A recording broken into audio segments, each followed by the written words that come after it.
Bismillahirrahmanirrahim. Assalamualaikum warahmatullahi wabarakatuh.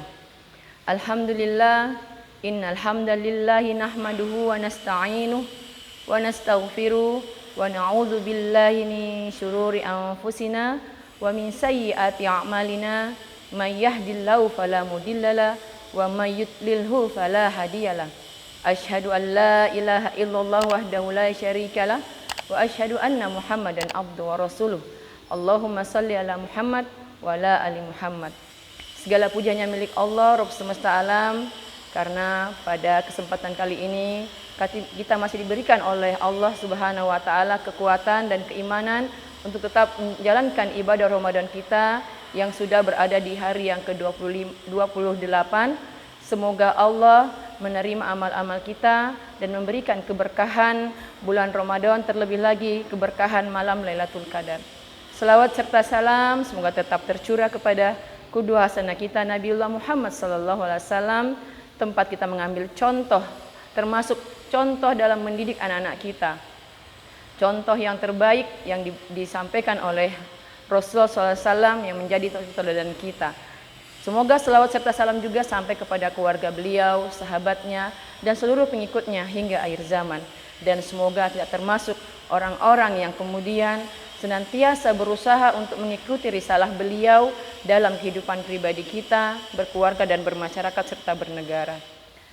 Bapak Ibu yang dirahmati Allah Subhanahu wa taala, insyaallah pada kesempatan kali ini kita akan membahas terkait sedikit tentang bagaimana kemudian kita mendidik anak-anak kita sehingga menjadi anak-anak yang memiliki akhlak yang islami. Bapak Ibu yang dirahmati Allah Subhanahu wa taala, di dalam surah At-Tahrim ayat 6 di sana Allah menyampaikan, ya ayyuhalladzina amanu qu anfusakum wa ahlikum naro wa quduhan nas wal hijarah 'alaiha malaikatun gilazun shidadun la ya'sunallaha ma amarahum wa yaf'aluna ma yu'marun. Yang artinya, wahai orang-orang yang beriman, peliharalah dirimu dan keluargamu dari api neraka yang bahan bakarnya adalah manusia dan batu. Penjaganya malaikat-malaikat yang kasar dan keras, yang tidak durhaka kepada Allah terhadap apa yang Dia perintahkan kepada mereka dan selalu mengerjakan apa yang diperintahkan. Bapak Ibu yang rahmat Allah Subhanahu wa taala, mendidik anak adalah merupakan kewajiban kita sebagai seorang tua. Dan ini harus pertama-tama kita pahami bahwa ini adalah bagian dari ibadah kepada Allah Subhanahu wa taala.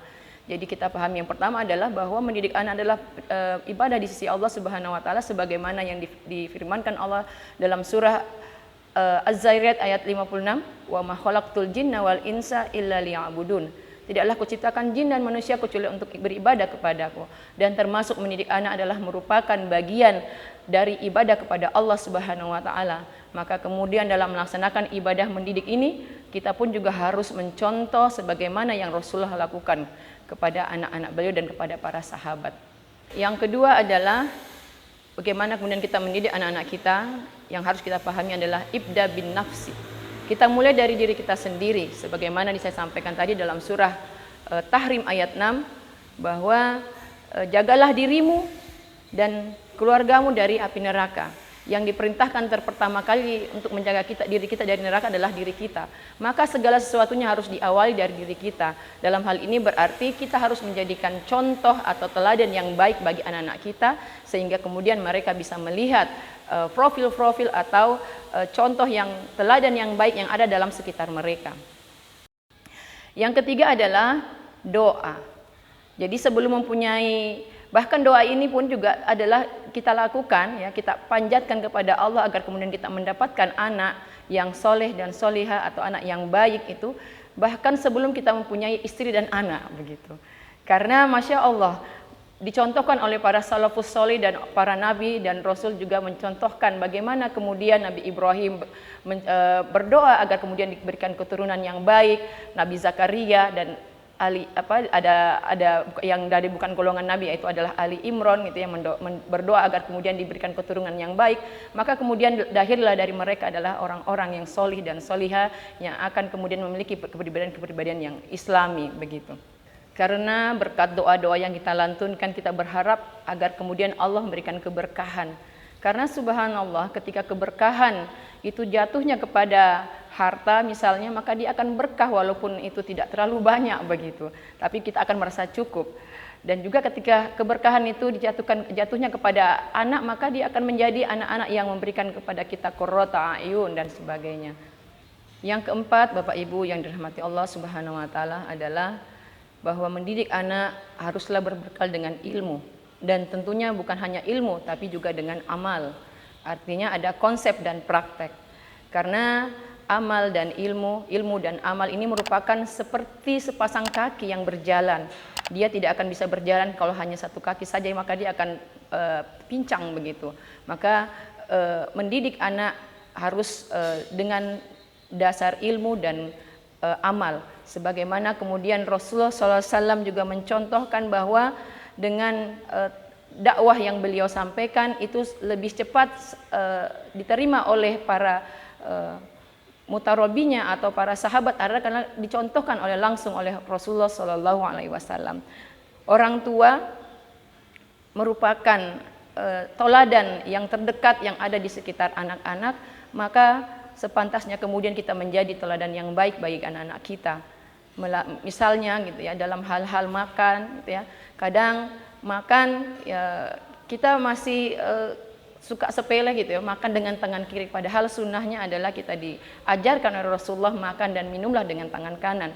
Hanya saja pada saat prakteknya mungkin kadang kita lupa, dan hal itu dilihat oleh anak-anak kita, dan ini merupakan bagian dari hal kecil yang mungkin kadang terlupakan oleh kita, sehingga menjadi teladan bagi anak-anak kita, dan anak-anak kita pun bisa mengikutinya, Masya Allah.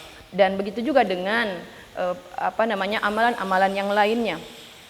Karena memang anak akan mencontoh orang tuanya, anak akan melakukan apa yang dia lihat, bukan apa yang dia dengar begitu. Bapak Ibu yang rahmati Allah Subhanahu wa taala, mendidik anak juga bagaimana diajarkan oleh Rasulullah SAW. Dalam sebuah hadis sampaikan bahwa perintahkanlah anak-anakmu untuk sholat ketika mereka sudah menginjak usia 7 tahun. Dan jika tidak kemudian ketika sudah 10 tahun tapi mereka tidak melaksanakan, maka pukullah dia. Ini adalah sebuah kaidah yang disampaikan oleh Rasulullah SAW, bagaimana kemudian kita menanamkan amal Islami sejak dini kepada anak-anak kita. Dan sebenarnya kalau kita kaji lebih dalam lagi, disinilah kemudian bagaimana parenting terhadap anak, di mana usia 0 sampai 7 tahun itu adalah masa-masa di mana kita hanya memberikan keteladanan gitu ya, keteladanan kepada mereka, bukan justru kemudian kita perintahkan untuk sholat begitu. Tapi kalau misalnya kita berikan keteladanan, karena mereka akan melihat kita bagaimana bersikap, berinteraksi di dalam rumah dan di luar begitu, maka disitulah mereka akan melihat contoh.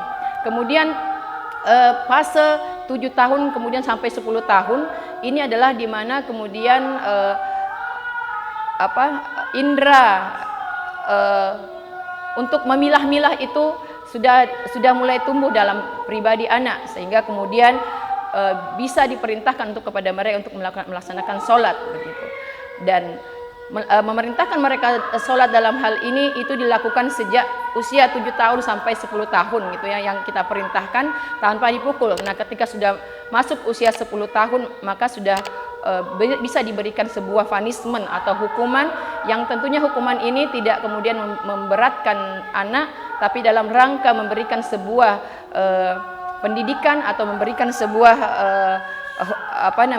penyadaran bahwa nanti kelak hukuman yang diberikan Allah Subhanahu wa taala lebih keras lagi ketika kita tidak melaksanakan perintah Allah Subhanahu wa taala. Demikian yang bisa saya sampaikan, semoga bermanfaat ilmu yang saya berikan ini. Mari kita belajar bersama-sama untuk menjadi orang tua yang lebih bijak, yang memahami anak-anak kita, bukan sekedar hanya kemauan kita, tapi bagaimana kemudian kita bisa menjadi teladan yang baik di antara anak-anak kita. Demikian, al-haqqu min rabbika fala takunanna minal mumtarin. Kebenaran datangnya dari Allah Subhanahu wa taala, Jika ada yang salah dari saya pribadi dan mohon dimaafkan, kepada Allah saya mohon ampun. Subhanakallahumma wa bihamdik asyhadu an la ilaha illa anta astaghfiruka wa atubu ilaik. Assalamualaikum warahmatullahi wabarakatuh.